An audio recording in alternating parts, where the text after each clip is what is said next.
Welcome to this explainer. Today we are unraveling a massive, high-stakes balancing act, exactly how India manages its incredibly diverse natural and energy resources. Look, when you have over 1.4 billion people and an economy that's scaling at absolutely breakneck speed, fueling the future is a monumental task. The stakes aren't just regional here, they're global.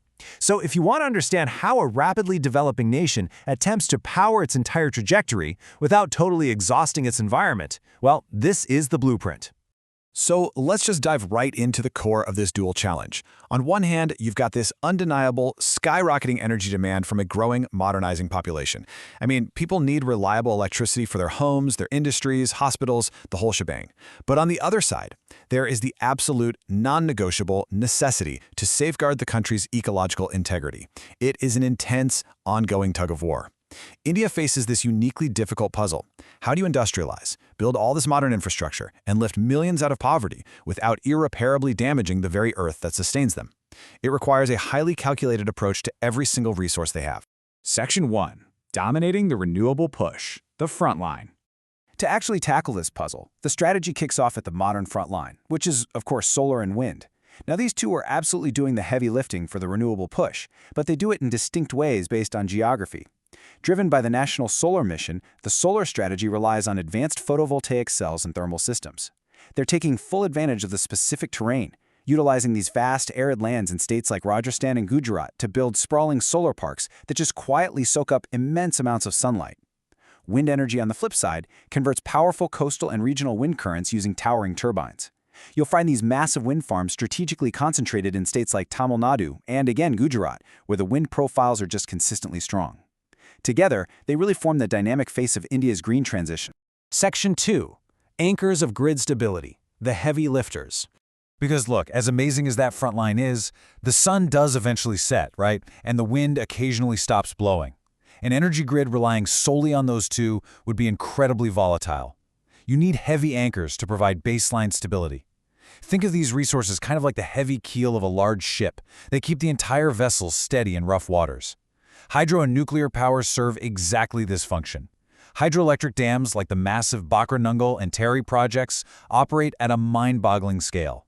And they aren't just generating electricity, they are actively managing water resources and supporting irrigation for crucial agriculture.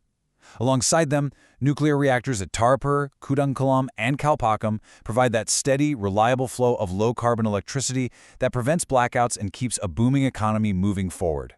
And you know, when we talk about nuclear energy specifically, it is literally a tightrope walk. You're constantly balancing national energy security against some really serious safety concerns. The upside of zero-carbon, baseline power is undeniable for a growing economy. But tapping into that power, it means weighing it against intense safety protocols, strict regulatory oversight, and obvious public concerns. It requires immense precision and just constant vigilance. Yet, because of the sheer density and reliability of nuclear power, it remains a totally non-negotiable part of the stability equation. Moving on to Section 3. Powering local communities, the niche heroes. Because stepping away from those multi-billion-dollar centralized grids for a second, a truly resilient strategy relies on localized solutions to power individual communities too. Take biomass energy, for instance. It's brilliant. Instead of relying on a distant power plant, communities can take everyday organic waste, like agricultural residue, and convert it directly into fuel. This is way more than just an energy win. It's a sanitation and economic win too.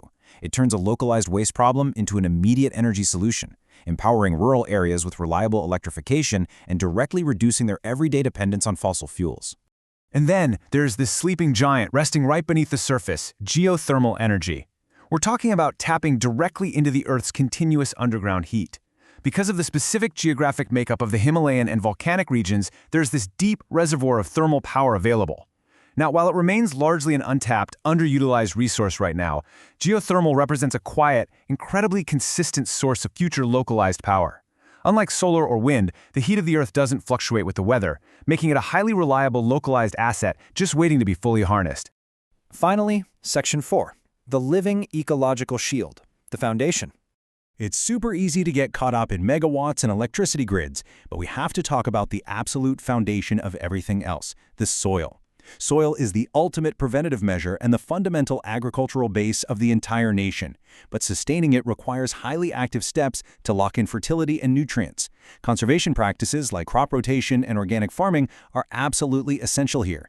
Without actively maintaining soil health, you risk devastating erosion and agricultural collapse. And frankly, without a stable agricultural foundation, the land simply cannot support the infrastructure or the millions of people operating the energy grids we just discussed. Right alongside that soil, you've got the forests. They're kind of the living thread tying this whole resource tapestry together. I mean, think about it. Forests are the only resource in this entire equation that simultaneously act as an economic driver, a climate defender, and a home. They provide necessary timber, they fiercely protect biodiversity, they act as a massive sponge for carbon sequestration, and they sustain the daily livelihoods of millions of people. It is a level of environmental multitasking that literally no man-made technology can currently replicate. But here's the thing. Because this living shield is so incredibly critical, we absolutely cannot leave it to chance. Restoring the balance between exploiting resources for economic growth and actually preserving the environment, it doesn't happen by accident. It requires strict policy and physical labor. Through targeted afforestation drives, actively planting new trees at scale, and rigorous forest conservation policies, there is a very deliberate effort to maintain this fragile equilibrium. It is an active, daily effort to ensure the ecological foundation remains intact for future generations. So to really wrap our heads around this whole complex approach, solar and wind dominate the renewable push. Nuclear and hydro provide that baseline stability. Biomass and geothermal step in with localized solutions, and forests remain the living shield against climate change. That synthesis captures the strategy perfectly. There is no single silver bullet here. Every natural and energy resource has a distinct, highly specialized job. From the modern renewables and heavy grid anchors, right down to the localized rural heroes and the ecological shield, it is practically a masterclass in resource diversification. But as those energy demands inevitably continue to skyrocket, I want to leave you with one vital question to really chew on. Can this intricate tapestry of resources actually maintain the delicate balance between exploitation and preservation in the long run? The answer to that question is going to dictate global climate outcomes for decades to come. The stakes couldn't be higher, for sure, not just for India, but for the entire world. Thank you so much for joining me on this explainer, and definitely keep questioning how we're going to power our shared future.